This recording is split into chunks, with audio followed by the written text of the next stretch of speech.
Pemirsa, pemerintah Aceh Besar melalui gugus tugas percepatan penanganan COVID-19 melaksanakan sosialisasi penyemprotan disinfektan di Kecamatan Selimum.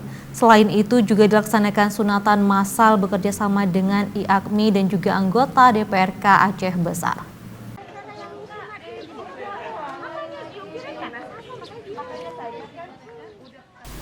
Kegiatan sosialisasi dan penyemprotan ini dilaksanakan Dinas Kesehatan Kabupaten Aceh Besar beserta PKM Lam Teba di 13 kampung di Kemukiman Lam Teba dan Lampanah. Sosialisasi dilaksanakan ke rumah-rumah masyarakat menggunakan fasilitas pengeras suara. Sedangkan untuk kegiatan penyemprotan disinfektan dilaksanakan di tempat-tempat umum seperti menasah, kantor geci, pasar, maupun fasilitas lainnya seperti tempat isolasi yang disediakan oleh setiap kampung. Kepala Dinas Kesehatan Aceh Besar, Anita yang juga wakil gugus tugas menjelaskan, sosialisasi dan penyemprotan ini merupakan kali kedua di wilayah kerja PKM Lam Teba.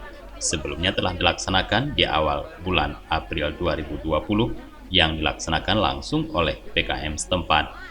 Sementara Ketua IAKMI Burhanuddin menjelaskan, kegiatan sunatan massal ini akan berlanjut beberapa kecamatan di Aceh Besar. IAKMI sebagai organisasi profesi kesehatan berupaya memberikan kontribusi dalam peningkatan kualitas kesehatan khususnya di wilayah Kabupaten Aceh Besar. Dari Lam Teba Aceh Besar, Tim Liputan Aceh TV melaporkan.